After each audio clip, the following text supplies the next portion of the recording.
सहना भवतु सहनौ भुनक्तु सह वीर्यं करवावहै तेजस्विनावधीतमस्तु मा विद्विषावहै। ॐ शान्ति शान्ति शान्तिः। ॐ सदाशिवसमारम्भां शङ्कराचार्यमध्यमाम् अस्मदाचार्यपर्यन्तां वन्दे गुरुपरम्परां। श्रुतिस्मृतिपुराणानाम् आलयं करुणालयं नमामि भगवत्पादं शङ्करं लोकशङ्करं। शङ्करं शङ्कराचार्यं केशवं बादरायणं सूत्रभाष्यकृतौ वन्दे भगवन्तौ पुनः पुनः। ईश्वरो गुरुरात्मेति मूर्तिभेदविभागिने व्योमवद्व्याप्तदेहाय दक्षिणामूर्तये नमः। समस्तजनकल्याणे निरतं करुणामयं नमामि चिन्मयं देवं सद्गुरुं ब्रह्मविद्वरम्।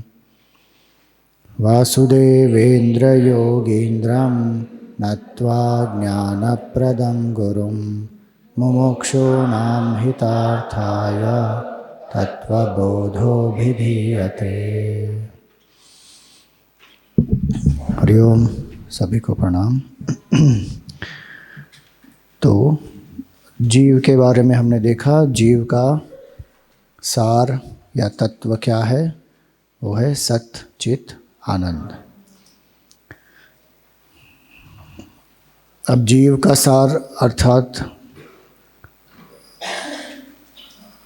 एक व्यक्ति का मूल स्वरूप है सच्चित आनंद।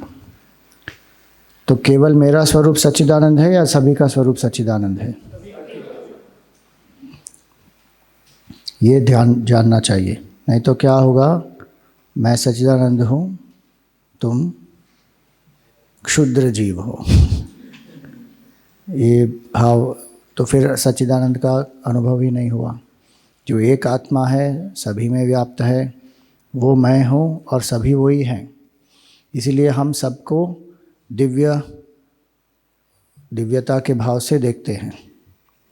बाकी जो व्यवस्थाएं हैं, वर्ण व्यवस्था इत्यादि, वो अपने सत्व रजस तमस इन तीन गुणों के आधार पर होता है, जो मन और बुद्धि के होते हैं।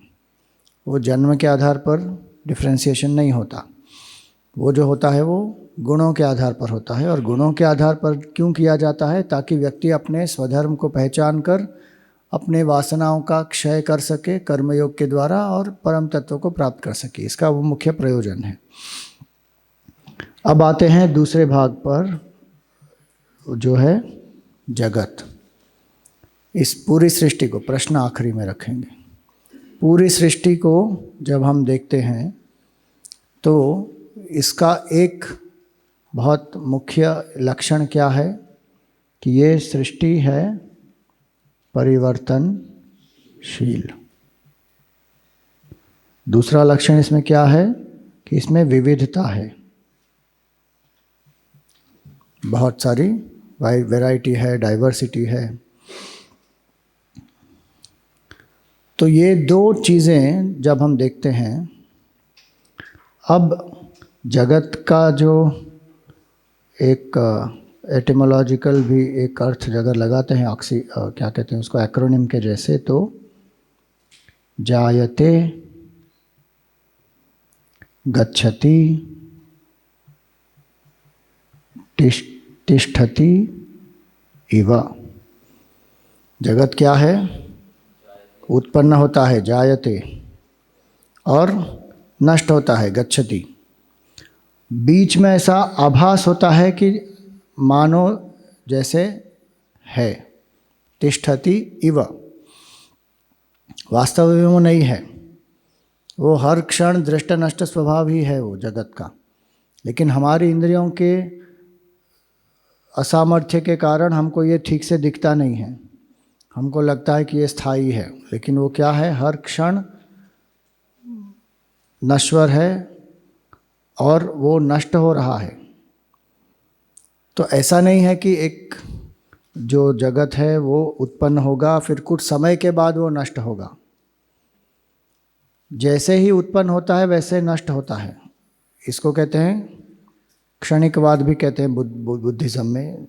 केवल एक क्षण के लिए वो रहता है। वो एक क्षण भी हम कह रहे हैं, वो कहने के लिए है, लेकिन कंटिन्यूसली वो दृष्ट नष्ट स्वभाव है। जैसे हम देख रहे हैं वैसे वो नष्ट होते ही जा रहा है वो। और इसलिए यहाँ पर ये परिवर्तनशील जगत है और इसमें इतनी सारी विविधताएं हैं। तो अगर जगत का कारण एक परम सत्य है तो फिर जो परिवर्तन रहित है, पहले कहा था ना इसमें कि नित्यम वस्तु एकम ब्रह्म तदन्यत तद्व्यतिरिक्तम सर्वम अनित्यम। फिर वापस कहा आत्मा सत्यम तदन्यत सर्वम मिथ्या इति। तो अगर एक ही सत्य है और जो नित्य है, जो सत्य है, जो विकार रहित है, परिवर्तन रहित है, तो उस एक सत्य से जो विकार रहित है, ये परिवर्तनशील जगत कैसे उत्पन्न हुआ और एक सत्य से इतनी विविधता कैसे प्राप्त हुई, ये प्रश्न स्वाभाविक होता है। तो अब इसके जो है 3 स्तर हैं, 3 लेवल्स। एक जो है उसको कहते हैं एब्सोल्यूट लेवल, पारमार्थिक सत्ता। एब्सोल्यूट लेवल से अगर हम देखें तो ब्रह्म ही है केवल, क्योंकि जो परिवर्तन रहित है वो कुछ उत्पादित नहीं कर सकता। क्योंकि सृष्टि के लिए क्या चाहिए? परिवर्तन चाहिए। जन्म कैसे होता है?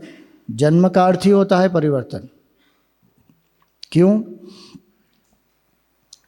जो पहले की स्थिति है उसका नाश होगा, तब एक नई वस्तु का जन्म होगा। जैसे बीज का नाश होगा तब एक अंकुर का जन्म होगा, अंकुर का नाश होगा तब एक पौधे का जन्म होगा। जन्म ही एक परिवर्तन है। अव्यक्त से व्यक्त में आने की प्रक्रिया को कहते हैं जन्म, और व्यक्त से अव्यक्त में जाने की प्रक्रिया को कहते हैं मृत्यु। तो जो जगत में हम देखते हैं कि जन्म होता है, मृत्यु हो रही है, तो ये तो पूरा परिवर्तनशील जगत है। और जो तत्व है वो नित्य है, अविकारी है, अजन्मा है, अविनाशी है। तो उसमें से ये जगत उत्पन्न ही कैसे हो सकता है? इसलिए एब्सोल्यूट लेवल से अगर हम सोचें तो creation is a logical impossibility. तर्क के आधार पर भी अगर हम देखें तो changeless truth cannot produce a changing world. Changeless truth cannot produce anything. How will changeless truth produce anything? क्योंकि प्रोडक्शन का अर्थ ही क्या होता है? चेंज। ये बात समझ में आ रही है क्या कि कंफ्यूजन है इसमें? जो परिवर्तन रहित है उसका अर्थ क्या हुआ? एक हमने परिभाषा देखी थी ब्रह्म की। ब्रह्म किसको कहते हैं? देश काल वस्तु अपरिच्छिन्नम, जो देश से बाध्य नहीं है, काल से बाध्य नहीं है, वस्तु से बाध्य नहीं है। देश काल वस्तु किसका स्वरूप है? जगत का स्वरूप है। सृष्टि का भाग है space. Space is a part of creation, time is a part of creation, object is a part of creation. बराबर? तो जो इससे परे है has to be beyond space, beyond time, beyond object. That is one infinite truth. जो infinite है उसमें कोई चेंज नहीं हो सकता, क्योंकि अगर वो चेंज होता है तो वो फाइनाइट होके समाप्त हो जाएगा। So that which is infinite is changeless. That which is changeless can not produce anything, क्योंकि production means a change. Production is either a new production और it is a modification of the previous state. दोनों में change हो रहा है ना। तो जो इन्फिनिट है उसमें तो ये दोनों संभावना ही नहीं है।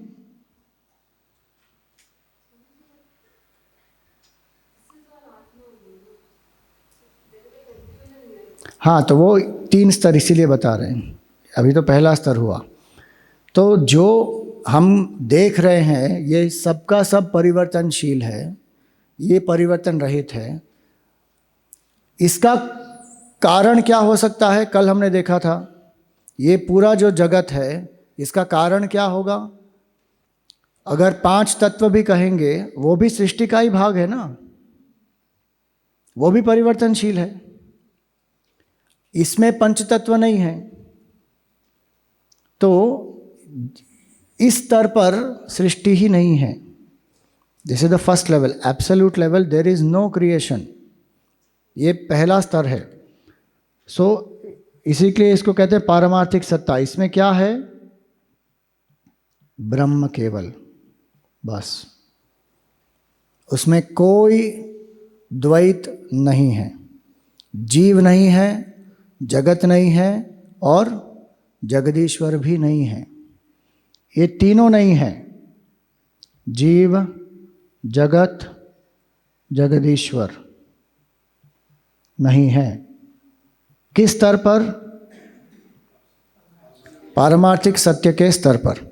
जैसे जो जागृत पुरुष होता है वो स्वप्न करता है, जब सो जाता है तो स्वप्न उसको आता है। तो जागृत पुरुष ही स्वप्नकर्ता बनकर पूरे स्वप्न जगत को प्रोजेक्ट करता है। जब तक वह स्वप्नकर्ता नहीं बना है तब तक वो जागृत है। उस समय वो स्वप्न का कर्ता, स्वप्न का जगत और स्वप्न के जो जीव हैं या वस्तुएं हैं, क्या वो है उसमें? वो केवल जागृत पुरुष है, बस। He is only the waker. Example का लिमिटेशन है कि उसमें कहेंगे कि वही वेकर फिर अपने वेकिंग स्टेट की इम्प्रेशंस को कलेक्ट करके स्वप्न प्रोजेक्ट करता है, वो एग्जाम्पल का लिमिटेशन है। लेकिन जागृत अवस्था में क्या स्वप्न का कर्ता ये आइडेंटिटी है? नहीं है। स्वप्न का जगत है? नहीं है। स्वप्न के जीव और वस्तुएं हैं? नहीं है। तो इसी तरह पारमार्थिक सत्य के स्तर पर सृष्टि है ही नहीं। ये सबसे बड़ा फर्क है वेदांत में और विज्ञान में। विज्ञान सृष्टि को सत्य मानती है और फिर सृष्टि के मूल की खोज कर रही है। विज्ञान ये मानता है कि ये सत्य है और फिर इसके मूल की खोज कर रही है। वेदांत क्या कहता है? ये तो हुआ ही नहीं। इसको कहते हैं अजातवाद, कि सृष्टि उत्पन्न ही नहीं हुई। सबसे गहरा और सूक्ष्म सिद्धांत वेदांत का ये है, इसीलिए उसको अद्वैत कहा जाता है, जहाँ पर द्वैत ही नहीं है। जीव, जगत, जगदीश्वर तीनों ही नहीं है। लेकिन तीनों नहीं है का अर्थ ये नहीं होता कि ये शून्य है। आत्मा है, सच्चिदानंद स्वरूप ब्रह्म है। तो ये हुआ एब्सोल्यूट लेवल की पारमार्थिक सत्ता के स्तर पर सृष्टि है ही नहीं। और आज क्वांटम फिजिक्स वहीं पर आएगा धीरे धीरे, क्योंकि आज वो कहते हैं कि सृष्टि का स्वतंत्र अस्तित्व नहीं है। जब ऑब्जर्वर होता है तभी ऑब्जर्व्ड होता है, ऑब्जर्वर नहीं है तो ऑब्जर्व्ड नहीं है। अब वो वहाँ तक पहुँच गए। अब ऑब्जर्वर का स्वरूप क्या है उनको समझने की आवश्यकता है, वो हो जाएगा फिर। तो ये पहले समझने की, इसमें कोई डाउट है? अब क्लियर है कि इन्फिनिट जो है it is not possible for creation. Infinity में से क्रिएशन हो ही नहीं सकता है। अगर क्रिएशन हो गया इन्फिनिट में से तो मतलब वो इन्फिनिट नहीं है वो। लेकिन हमको फिर भी दिख रहा है ये। तो दूसरा स्तर क्या है? उसको कहते हैं रिलेटिव लेवल, कि हमको अपने स्तर पर ये सृष्टि तो दिख रही है। तो ये रिलेटिव लेवल के दो भाग हैं, एक है व्यावहारिक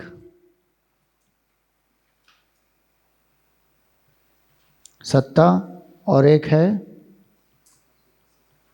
प्रातिभासिक सत्ता। व्यावहारिक सत्ता क्या है? Transactional reality.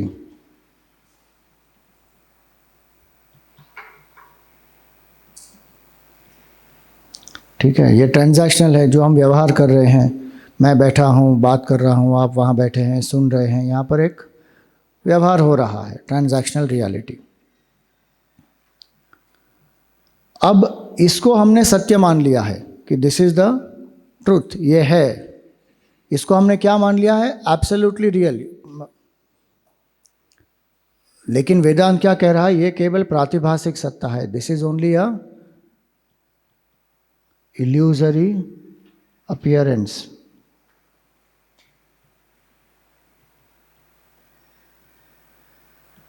ये केवल एक प्रतीति है। जिस तरह जब स्वप्न में होते हैं तो स्वप्न क्या लगता है? बहुत सत्य है। ये स्वकाले सत्यवत भाति, आत्मबोध में शंकराचार्य जी कहते हैं, अपने काल में जो जब व्यक्ति स्वप्न अवस्था में होता है तो उसको स्वप्न जगत सत्य ही लगता है।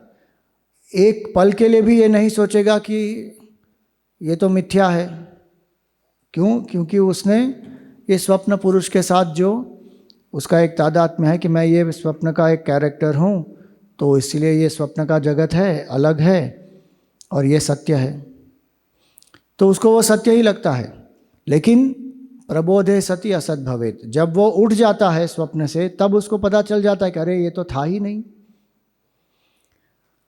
जब उठ जाएगा तब पता चल जाएगा कि था नहीं।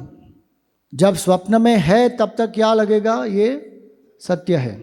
तो ये सत्य है, ये हमको लग रहा है अभी, ये है व्यावहारिक सत्ता। लेकिन पारमार्थिक सत्ता में हमको आत्मनिष्ठा प्राप्त करनी है। उसके लिए ये बीच का लेवल है, ये कि जो ये सत्य दिख रहा है हमको, उसको केवल एक प्रातिभासिक सत्य माने कि ये पारमार्थिक रूप से सत्य नहीं है, ये केवल एक आभास है, इट इज़ इल्यूजरी, ये सत्य नहीं है। तो सत्य क्या है? आत्मा। इसीलिए कहा कि आत्मा सत्यम तदन्यत सर्वम मिथ्या। तो ये मिथ्या का स्तर है। मिथ्या का अर्थ हमने क्या देखा था? जो सत्य में नहीं है, लेकिन उसको हम असत भी नहीं कह सकते क्योंकि हमको उसका अनुभव हो रहा है, तो इसे इट इज़ एन अपीयरेंस बस। और इसको जानने का प्रयोजन क्या है कि अगर हमने इसको अपीयरेंस के रूप में, प्रातिभासिक सत्ता के रूप में जान लिया तो हम इसके पीछे भागेंगे नहीं। और जब इसके पीछे नहीं भागेंगे तो फिर सत्य की खोज शुरू हो जाएगी। और सत्य की खोज करके व्यक्ति इस व्यावहारिक सत्ता से और प्रातिभासिक सत्ता से, दोनों से उठ जाएगा और आत्म तत्व को पहचान लेगा कि अरे मैं तो ये एक तत्व हूँ। ऐसा नहीं है कि उसके बाद इसका अनुभव ही नहीं होगा। जीवन मुक्त को इसका अनुभव होता है, लेकिन उसको पता है कि ये सब आत्मा का ही रूप है। तो वो जीवन मुक्त की स्थिति है। अभी हमारे लिए देह सत्य है। देह सत्य है तो फिर विश्व भी सत्य है, जगत सत्य है। अगर जीव सत्य है तो जगत सत्य है, और जीव और जगत सत्य है तो जगदीश्वर भी सत्य है। पारमार्थिक सत्ता के आधार पर लोग कह सकते हैं, हम कह सकते हैं कि जीव जगत जगदीश्वर तीनों नहीं हैं।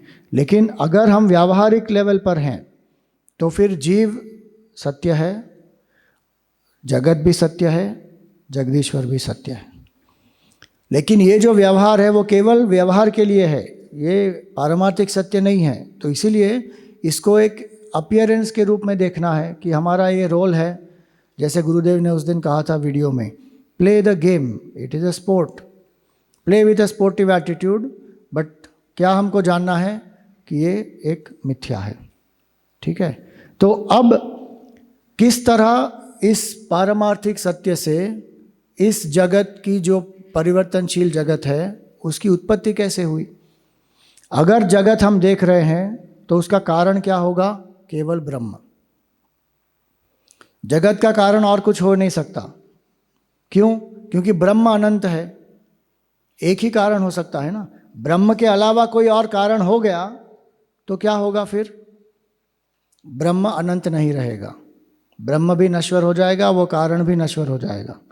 तो अगर सृष्टि है तो वो कहाँ से उत्पन्न हुई? ब्रह्म से ही। जैसे रज्जु में सर्प का दर्शन होता है, तो अब इसमें आप बताओ मुझे। हाँ, रज्जु है, सर्प है, तो ये रज्जु कौन सा लेवल है? 3 लेवल जो है ना, पारमार्थिक सत्ता, व्यावहारिक सत्ता, प्रातिभासिक सत्ता, इसमें रज्जु कौन सा लेवल है? रज्जु मीन्स रोप, रस्सी। रस्सी रस्सी जब हम कहीं चल रहे हैं, शाम को लाइट इतनी कम है, तो हमको ऐसा प्रतीत होता है कि नहीं, अरे वहाँ पर एक सांप है। नहीं, मैं रज्जू या रस्सी की बात कर रहा हूँ। ये रस्सी क्या है? रस्सी पारमार्थिक सत्ता है।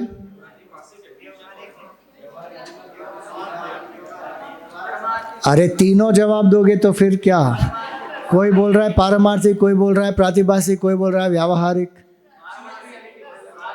अच्छा, पारमार्थिक को कितने वोट मिल रहे हैं? रज्जू है पारमार्थिक सत्ता, 1 2 3 4 5 वोट मिले, ठीक है। अब प्रातिभासिक को कितने वोट मिल रहे हैं? 1 2 3 4 5 6 7 8 9 10 11 12 13 वोट मिल गए। और व्यावहारिक को? अरे कुछ लोग दोनों के लिए हाथ उठा रहे हैं, एक साथ 2 नहीं हो सकते भाई। 1 2 3 4 5 6 7 8 9 10 11 12 13 14 15 16। वाह, नोटा ऑप्शन नहीं है। देखो, बहुत सारे लोग ने नोटा ऑप्शन ही लिया है, वो भी देखा मैंने। नोटा ऑप्शन ही नहीं है, किसी एक में आपको चुनना ही पड़ेगा। मैं उदाहरण के लिए पूछ रहा हूँ, रज्जू और सर्प के उदाहरण में, रस्सी जो आपको सर्प के रूप में प्रतीत हो रही है, उसमें रस्सी जो है वो पारमार्थिक सत्य ही हो सकती है। वो कैसे प्रातिभासिक सत्य होगी? वो व्यावहारिक सत्य भी कैसे होगी? इस रज्जू सर्प के दृष्टांत के संदर्भ में ये तो पारमार्थिक सत्ता ही हो सकती है, क्योंकि रज्जू ही कैसे प्रतीत हो रही है? सर्प के रूप में। ब्रह्म ही प्रतीत हो रहा है विश्व के रूप में।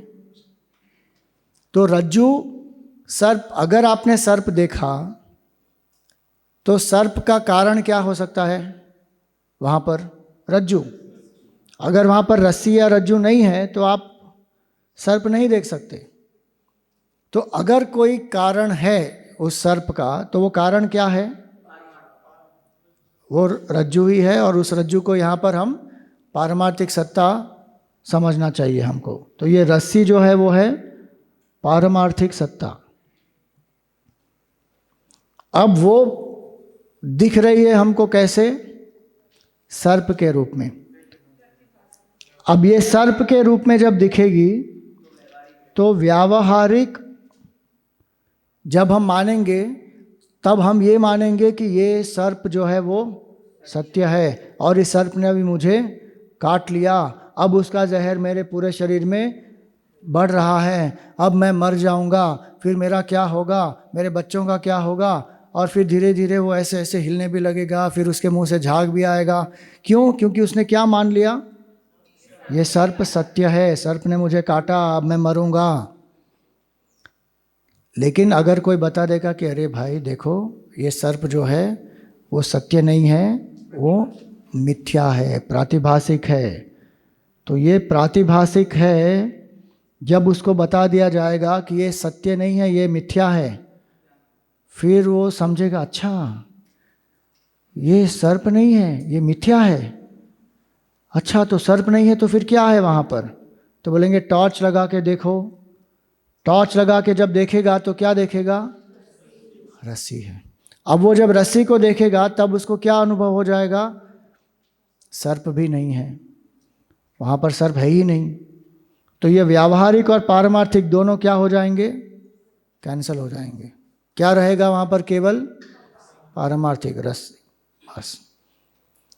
तो अगर कोई रस्सी में सर्प देख रहा है तो क्या रस्सी सर्प को उत्पादित कर सकती है? लेकिन अगर आप रस्सी में सर्प देख रहे हैं तो किस कारण देख रहे हैं?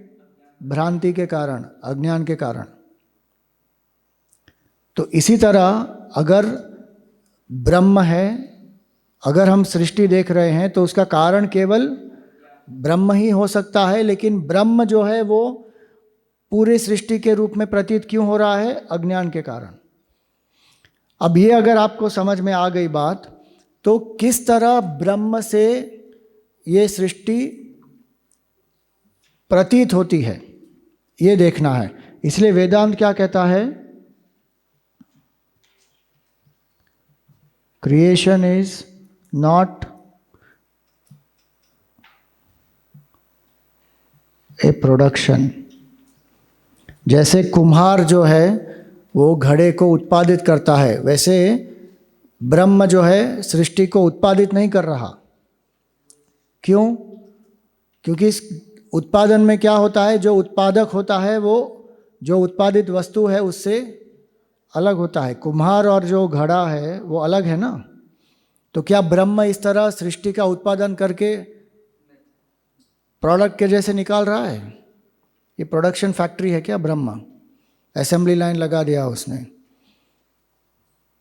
एक ब्रह्मांड उसका एक ब्रह्मा विष्णु महेश, दूसरा ब्रह्मांड उसका दूसरा ब्रह्मा विष्णु महेश, तीसरा ब्रह्मांड, ऐसे असेंबली लाइन लगा के अनंत कोटि ब्रह्मांड उसने चालू कर दिए। It is not a production, it is not a modification. ये समझ लेना, creation is not a production, कि ये कोई उत्पादन नहीं है। इसीलिए जो कहते हैं आरंभवाद, आरंभवाद वेदांत नहीं मानता कि एक सृष्टि का आरंभ हुआ और ब्रह्म ने शुरुआत ऐसे की फिर ऐसे परिवर्तित हुई सृष्टि। आरंभवाद नहीं मानता वेदांत। दूसरा, it is not a modification. क्या वो परिवर्तन है? जैसे दूध परिवर्तित होता है दही में, क्या सृष्टि परिवर्तन है? ब्रह्म परिवर्तित होके सृष्टि बन गया। क्या हम ये कह सकते हैं? क्यों नहीं कह सकते?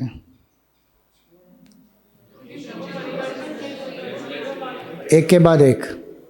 हाँ हाँ, क्योंकि ब्रह्म परिवर्तनशील नहीं है। ब्रह्म परिवर्तनशील नहीं है ना। हाँ वही तो कह रहे हैं, परिवर्तन रहित है। हाँ हाँ, वो बदल नहीं सकता। और कोई कारण? ब्रह्म परिवर्तन रहित है, इसीलिए सृष्टि, ब्रह्म सृष्टि के रूप में परिवर्तित नहीं हो सकता। दूसरा कारण इसका ये है कि जब परिवर्तन होता है, जैसे दूध का परिवर्तन हो गया दही में, तो दूध नष्ट हो गया ना, अब वो दूध दही के रूप में परिवर्तित हो गया। ब्रह्म अगर सृष्टि के रूप में परिवर्तित हो जाएगा तो सृष्टि नश्वर है, ब्रह्म का भी नाश हो गया, मतलब सत्यानाश, खत्म। ब्रह्म भी मर गया, सृष्टि भी। तो शाश्वत तत्व कुछ बचा ही नहीं। तो फिर हम किसकी साधना कर रहे हैं? खाओ पियो और मौज करो, और क्या। परिवर्तन हो ही नहीं सकता। सो ब्रह्म से सृष्टि उत्पादित नहीं हुई, ब्रह्म सृष्टि के रूप में परिवर्तित नहीं हुआ। इसको कहते हैं परिणामवाद। यह है आरंभवाद, यह है परिणामवाद। ठीक है, ब्रह्म से सृष्टि इवॉल्व हुई, क्या हम ये कह सकते हैं?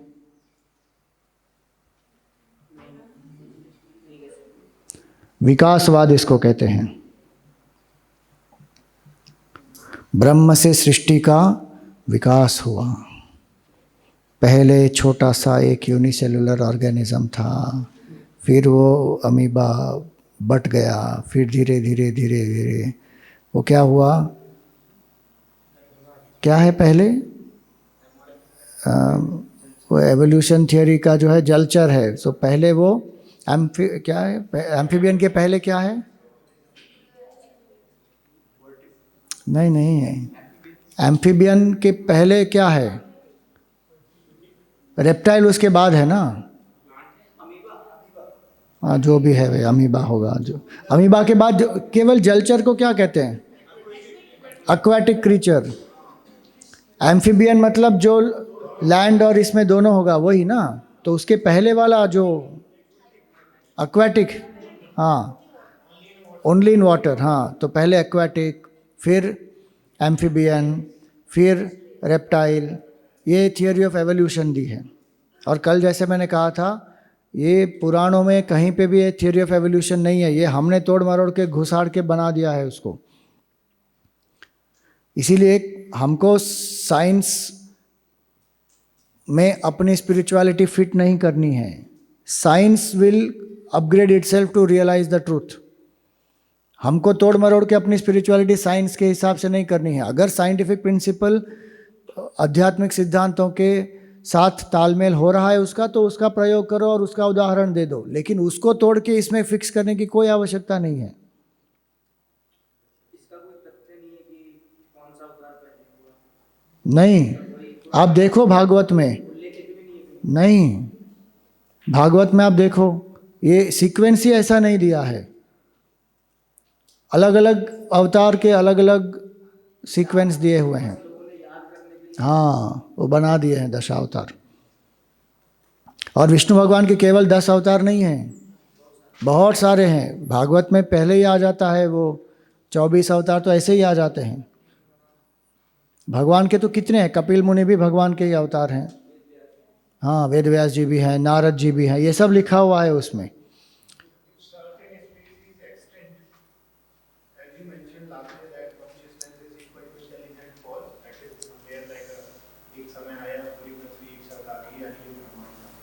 कुछ एक्सटेंड कर रहे हैं या फिर सोलर प्लेयर्स होते हैं। हाँ हम जो साइंटिफिक इंटरवेंशंस कर रहे हैं, ह्यूमन इंटरवेंशन एयर कंडीशनर बना रहे हैं, ये फिर क्या मतलब? ये मनुष्य के पुरुषार्थ के हिसाब से हो रहा है। जो साइंटिफिक इंटरवेंशन ऐसी वैसी जो आप इन्वेंट कर रहे हैं उसमें कोई गलत नहीं है। It is a part of the projection only no. ब्रह्म का जो पूरा प्रोजेक्शन है उसमें मनुष्य को पुरुषार्थ की क्षमता है, और मनुष्य अपने पुरुषार्थ का प्रयोग करके नई नई चीज़ें इन्वेंट कर रहा है। जो स्पीशीज एक्सटिंक्ट हो रही है वो नेचुरल प्रोसेसेस से भी हो रही है। प्रकृति में जो विकार है, तो कोई जो कहते हैं कि भाई बहुत बड़ा कोई मीटियर आके उसका एक क्रैश हुआ था अर्थ पे, इसमें डायनासोर सब एक्सटिंक्ट हो गए, तो वो नेचुरल प्रोसेस में हो रहा है। वो जैसे स्वप्न के प्रोजेक्शन में होता है ना, बहुत कुछ होता है स्वप्न के प्रोजेक्शन में। उदाहरण का लिमिटेशन वहाँ पर होता है स्वप्न का कि इसमें इलॉजिकल चीज़ें होती है, यहाँ पर लॉजिक दिख रहा है हमको। तो विकास भी नहीं होता ब्रह्म का, क्योंकि विकास का अर्थ वापस क्या होता है, परिवर्तन। तो आरंभवाद नहीं है, परिणामवाद नहीं है, विकासवाद भी नहीं है। तो ब्रह्म क्या है? If it is not a production, not a modification, not an evolution, तो ब्रह्म सृष्टि का संबंध क्या है? केवल विवर्त। उसका अर्थ क्या है? अपीयरेंस। विवर्त का एक उसकी परिभाषा क्या है? स्वरूप अपरित्यागेन रूपांतर आपत्ति ही, इसको कहते हैं विवर्त। अपना स्वरूप त्यागे बिना किसी और रूप में प्रतीत होना, इसको कहते हैं विवर्त। Without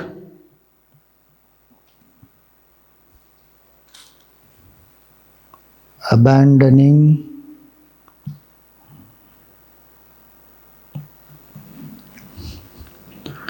without abandoning its own nature to appear as something else. अपना स्वरूप त्यागे बिना किसी और रूप में प्रतीत होना, इसको कहते हैं विवर्त। जैसे रस्सी ने क्या अपना स्वरूप त्याग दिया, रस्सी तो रस्सी है ना वहाँ पर, लेकिन बिना अपना स्वरूप त्यागे वो किस रूप में प्रतीत हो रही है? सर्प के रूप में। किसी को वहाँ पर सर्प दिखता है, किसी को वहाँ पर एक माला दिखती है, किसी को वहाँ पर एक डंडा दिख रहा है, किसी को वहाँ पर एक भूमि में जो है क्रैक दिख रहा है। वो अपने अपने भ्रांति के हिसाब से लोगों को जो दिख रहा है वो दिख रहा है, लेकिन क्या रस्सी का स्वरूप परिवर्तित हुआ? इसी तरह ब्रह्म जो है बिना किसी बिना किसी विकार के, बिना किसी उत्पादन के, बिना किसी विकास के, जो ब्रह्म है वो ब्रह्म ही है। अपना स्वरूप त्यागे बिना विश्व के रूप में प्रतीत हो रहा है ये, बस। हाँ, अपीयरेंस या प्रोजेक्शन, बस। इट इज एन अपीयरेंस या प्रोजेक्शन।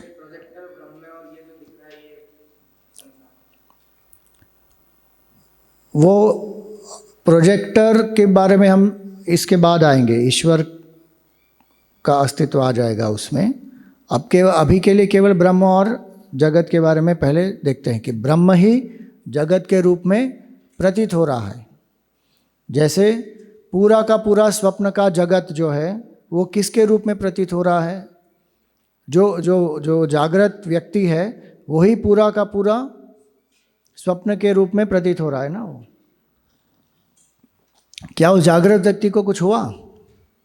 वो तो आराम से लेटा हुआ है। अच्छा हुआ कुछ नहीं हुआ, नहीं तो क्या होता? सोने गया था मनुष्य, उठा कौन? डायनासोर। वो सो गया और उसने स्वप्न किया।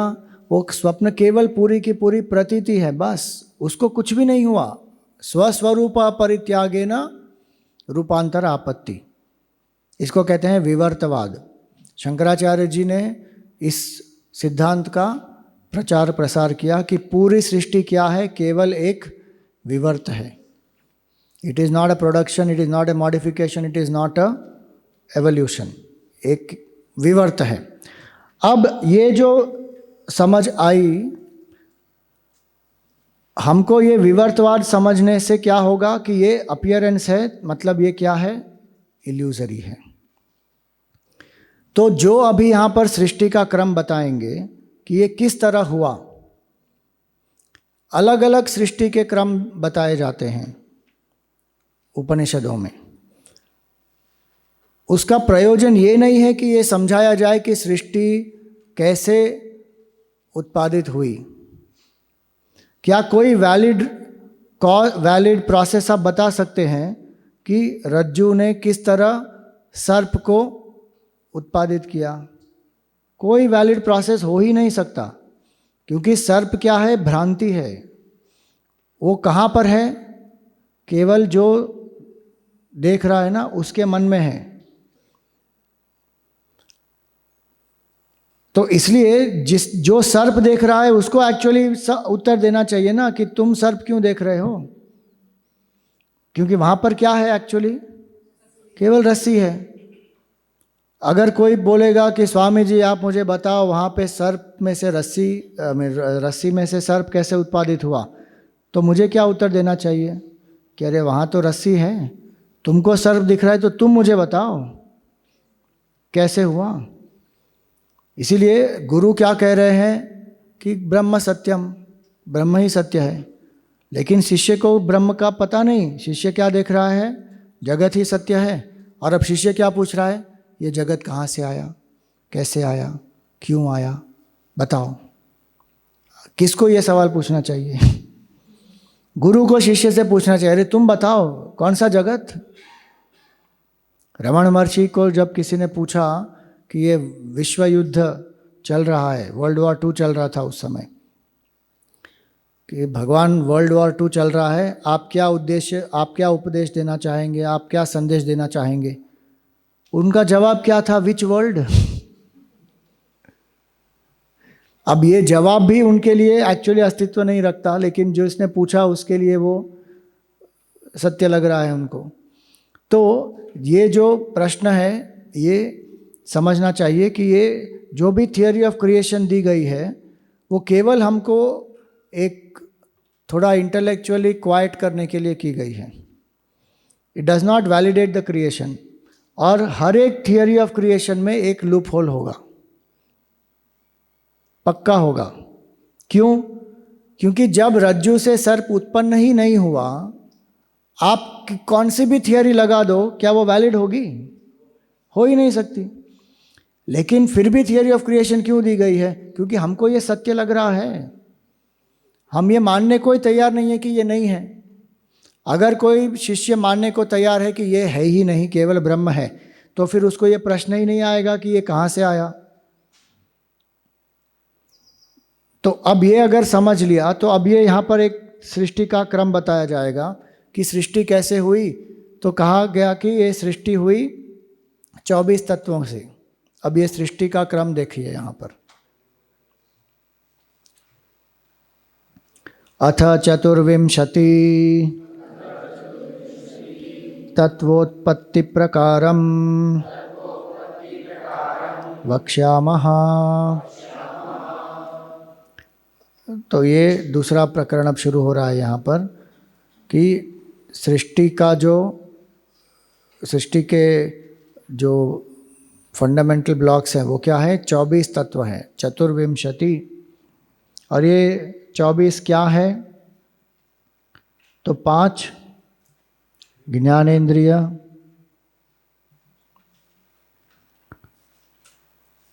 5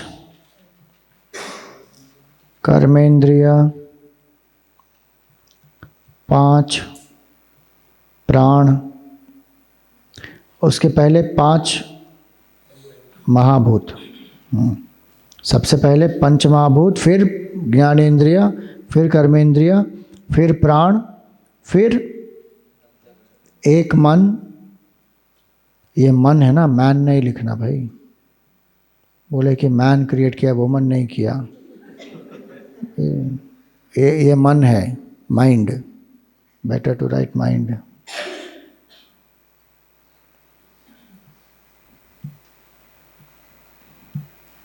एक माइंड, एक इंटेलेक्ट, एक मेमोरी और एक ईगो। ये बेसिक फंडामेंटल ब्लॉक्स हैं। टोटल कितने हुए? 24। अब ये 24 कैसे आए, इसके बारे में बताया जाएगा। इन 24 तत्वों का मिश्रण ही पूरी सृष्टि है। अब ये 24 कहाँ से आए, ये बताएंगे।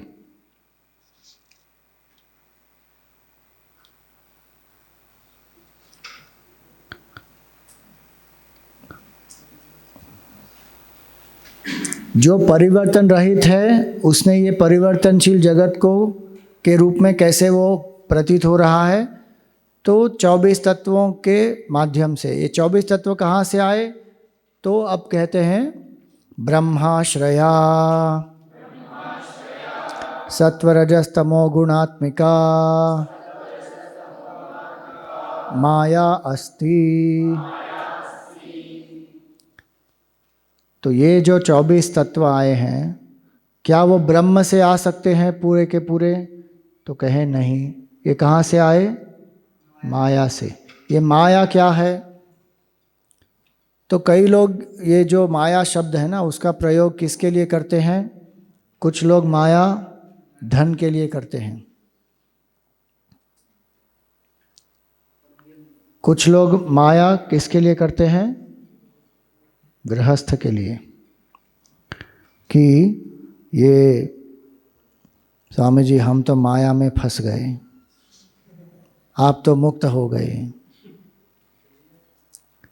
गृहस्थ जीवन को लोग कहते हैं माया, कोई धन को माया कहता है, कोई माया किसको कहता है? स्त्री को भी माया कहता है। और कोई माया किसको कहता है? ये सब मोह माया है। टी शर्ट भी पहनते हैं लोग आजकल, ये सब मोह माया है, ये सब मोह माया है, मतलब ये सत्य है, बाकी ये सब मोह माया है।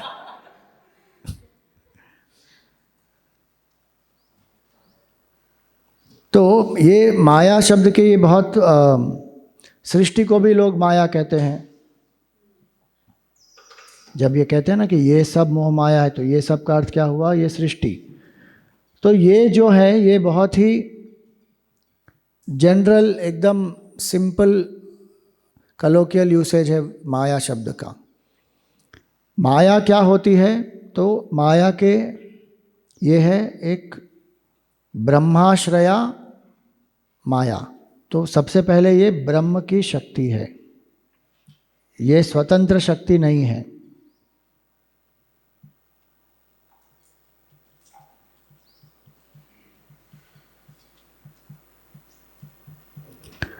ब्रह्म की शक्ति है।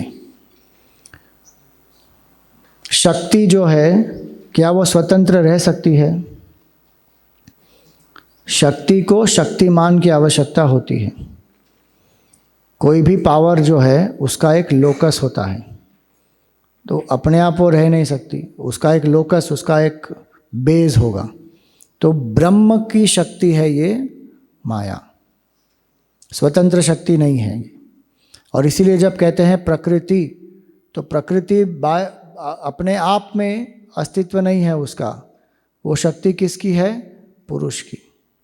ये वेदांत का सिद्धांत है। सांख्य में कुछ और बताएंगे, लेकिन वेदांत में क्या कहते हैं? प्रकृति पुरुष की ही शक्ति है। पुरुष वहाँ पर मैन नहीं होता, पुरुष वहाँ पर ब्रह्म है। और प्रकृति स्त्री नहीं होती। प्रकृति में पुरुष और स्त्री का फर्क होता है, 3 लिंग होते हैं प्रकृति के अंदर। तो ये पुरुष और प्रकृति शब्द को भी बहुत कंफ्यूज कर दिया लोगों ने। पुरुष का अर्थ क्या है? मैन। प्रकृति का अर्थ क्या है? वुमन। अरे ये पुरुष और स्त्री और नपुंसक, ये 3 लिंग किसके अंदर आते हैं? प्रकृति के अंदर आते हैं। इन तीनों से जो परे है वो पुरुष तत्व है, वो है चैतन्य स्वरूप आत्मा। तो यहाँ पर ये ब्रह्म की शक्ति है। इसका एटिमोलॉजिकल मीनिंग क्या है? या मा सा माया, जो नहीं है लेकिन प्रतीत होती है।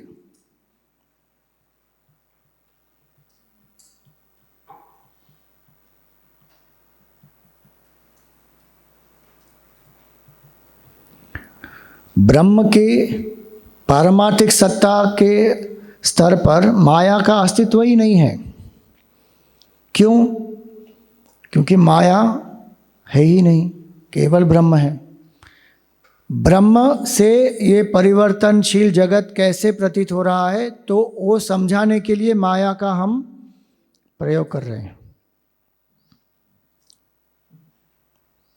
एक अच्छी कहानी आती है कि एक व्यक्ति था जो बहुत धनी था और उसके 3 पुत्र थे। अब वो बहुत संपन्न था, उसके पास बहुत सारा पैसा है, घर है, ज़मीन है, गाड़ियाँ हैं, अलग अलग उसके जो स्वर्ण के आभूषण हैं, रत्न है, बहुत कुछ है उसके पास। और उसके पास कुछ पशु भी थे, बकरियां हैं, भैंस है, गाय है, ऊँट है, बछड़े हैं, बहुत कुछ है उसके पास। अब वो व्यक्ति वृद्ध हो गया और अब मृत्यु को प्राप्त होने वाला है। तो जब कुछ समय में वो मृत्यु को प्राप्त हो गया, तो उसका जो वसीयतनामा है, उसका जो विल है, उसको खोला गया तो उसने क्या किया, सभी चीज़ों को उसने इस रेशियो में बांट दिया, 1/2, 1/3 और 1/9। अब बाकी सभी चीज़ों को तो उन्होंने, जो धन है, घर है, ज़मीन है, उसको इस रेशियो में बांट दिया। लेकिन अब उनके पास जो थे वो 17 ऊँट थे। अब ये 17 ऊँट जो थे उसको कैसे इस रूप में बांटेंगे? तो वो सब सोचने लगे कि अरे अब ये क्या करें, इसको कैसे बांटें, इसको, इसमें तो ऊँट को मारना पड़ेगा तो फिर हानि हो जाएगी, और अगर ठीक से नहीं बांटा तो फिर नाइंसाफ़ी हो जाएगी। तो अब उन्होंने क्या किया, वो सब इतना सोच रहे थे, तब वहाँ पर एक व्यक्ति आया जो एकदम प्रज्ञावान था। उसने कहा, अच्छा इसको आपको इस रेशियो में बांटना है तो चलो मेरा ऊँट ले लो। उसने अपना ऊँट दे दिया। तो अब 17 ऊँट प्लस 1 कितने हो गए? 18। तो 18 को 1/2 में बांटेंगे तो क्या होगा? 9। 1/3 में बांटेंगे तो, और 18/9 1/9 में बांटेंगे तो हो गया डिवीजन, और वो अपना ऊँट लेकर चला गया। माया ऐसा है, एक ऊँट। ब्रह्म से किस तरह यह सृष्टि प्रतीत हुई उसको समझाने के लिए माया का फैक्टर लेके आ गए, समझा दिया, सृष्टि गायब, ब्रह्म का साक्षात्कार हो गया, तो वो माया भी गायब उसके साथ। ये है माया। अपने स्तर पर माया सत्य है, इसीलिए यहाँ पर क्या कहा, माया अस्ति। अपने स्तर पर वो माया सत्य है। पारमार्थिक सत्य के स्तर पर माया का अस्तित्व नहीं है। अपने आप किसी भी स्तर का उपयोग न करके अगर माया क्या है बताना हो तो वो अनिर्वचनीय है। तो इसलिए माया के भी 3 स्तर होते हैं। वो क्या है? ब्रह्म का स्तर जो है उसमें माया नहीं है।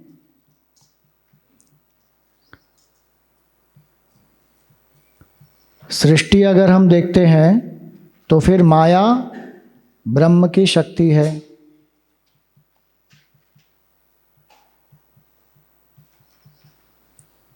तो इसलिए माया अस्ति। और माया के स्वतंत्र स्तर से अगर हमको माया का वर्णन करना हो तो माया क्या है? अनिर्वचनीय है। सृष्टि का भी आधार नहीं लेना है, ब्रह्म का भी आधार नहीं लेना है। माया अपने आप में क्या है अगर ये समझाना है तो क्या कहेंगे? अनिर्वचनीय है। क्यों? क्योंकि ये सत्य भी नहीं है और असत भी नहीं है। सत्य नहीं है क्यों कह सकते हैं हम? क्योंकि माया परिवर्तनशील है, तो वो सत्य नहीं है। असत नहीं है क्यों कह सकते हैं हम? क्योंकि देख रहे हैं ना, हम अनुभव हो रहा है हमको इसका, तो प्रातिभाषिक है ये।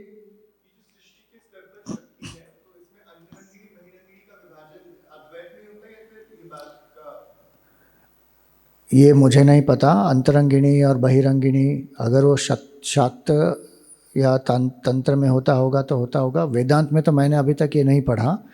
मैंने अंतरंग साधना और बहिरंग साधना के बारे में पढ़ा है, जिससे मन धीरे धीरे अंतर्मुख होता है, वो बहिरंग साधना है। और अंतरंग साधना क्या है? श्रवण, मनन, निधिध्यासन। ये अंतरंग और बहिरंग साधना के बारे में मैंने समझा है वेदांत में। अंतरंगिणी शक्ति और बहिरंगिणी शक्ति वेदांत में मैंने नहीं पढ़ा, तो वो मुझे नहीं पता।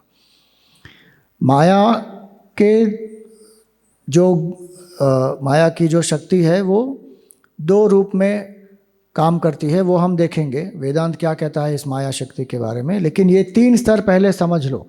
सबसे पहले ब्रह्म के स्तर पर माया नहीं है। सृष्टि के स्तर पर हम कहेंगे कि नहीं, माया है। माया के कारण ही जो ब्रह्म है वो सृष्टि के रूप में प्रतीत हो रहा है। माया के स्तर पर स्वतंत्रता से अगर माया को डिस्क्राइब किया जाए तो नहीं हो पाएगा, क्योंकि ब्रह्म के आधार पर ही माया का डिस्क्रिप्शन होगा या सृष्टि के आधार पर ही होगा। इन दोनों को अगर हटा दिया जाए तो माया अनिर्वचनीय है। हाँ, तो मिथ्या जो है हम जनरली सृष्टि के लिए उसका प्रयोग करते हैं कि ये जो दिख रहा है ये मिथ्या है, ये कार्य है ना, माया इसका कारण है। जो जगत दिख रहा है वो मिथ्या के रूप में हमको समझना है, क्योंकि ये जगत कार्य है। उसका कारण क्या है? माया। क्योंकि माया कारण है जो अनिर्वचनीय है, इसीलिए जगत भी मिथ्या है। क्योंकि माया स्वयं में मिथ्या है, वो है ही नहीं, सत भी नहीं है, असत भी नहीं है। माया स्वयं भी मिथ्या है। मिथ्या का प्रयोग हम सत और असत से अलग करने के लिए करते हैं ना, शब्द का प्रयोग मिथ्या। सत जो सत भी नहीं है, जो असत भी नहीं है, वो मिथ्या है। तो इसीलिए हम माया का स्वरूप मिथ्या है वो कह सकते हैं, उसमें गलत नहीं है। और माया मिथ्या है, अपने आप में मिथ्या है, और इसीलिए पूरा जगत जो है वो भी मिथ्या है। अब ये अगर हमने समझ लिया तो माया जो है ये क्या है, किस तरह ये विविधता आती है पूरी सृष्टि में। देखिए, परिवर्तन रहित ब्रह्म परिवर्तनशील जगत के रूप में प्रतीत हो रहा है। क्यों? माया के कारण। अब उसी माया के कारण जो एक ब्रह्म है वो इतने सारे नाम रूपों में प्रतीत हो रहा है। जो विविधता है वो भी माया के कारण ही है। क्यों? क्योंकि माया में क्या है? 3 गुण हैं। और ये 3 गुण क्या है? सत्व, रजस और तमस। तो यहां पर क्या कहा? सत्व, रजस, तमो गुणात्मिका माया। गुणात्मिका मतलब ये माया का ही स्वरूप है। गुणात्मिका का मतलब गुण है नहीं। देखो, ये गुण केवल लिखा होता तो हम उसको गुण मानते। गुणात्मिका लिखा है ना, गुणात्मिका का अर्थ हुआ ये माया का स्वरूप है। क्या? सत्व, रजस, तमस। अगर सत्व, रजस, तमस न हो तो माया नहीं है। जैसे अग्नि का स्वरूप है ना, उष्णता और प्रकाश। अगर उष्णता और प्रकाश नहीं है वहाँ पर तो अग्नि नहीं हो सकती उधर। अग्नि है मतलब उसका स्वरूप है उष्णता और प्रकाश। इसी तरह सत्व, रजस, तमस ही माया है। अगर 3 गुण नहीं है तो माया नहीं है। और इसीलिए जो 3 गुणों के परे जाता है वो माया के परे जाता है। उसको क्या कहते हैं? गुणातीत। अब एक छोटा सा वीडियो देखेंगे और यहाँ पर अभी के लिए विराम करेंगे।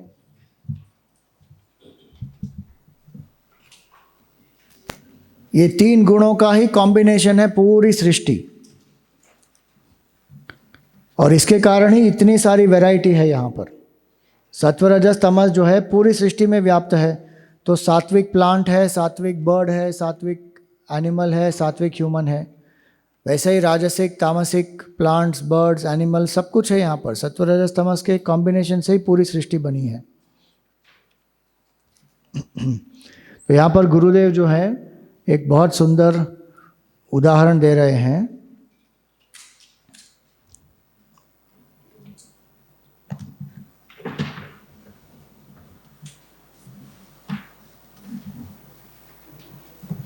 ये ऑडियो चालू करो।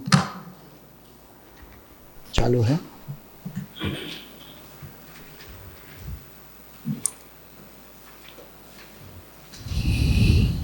Nobody in the world or living being who has not got the gunas.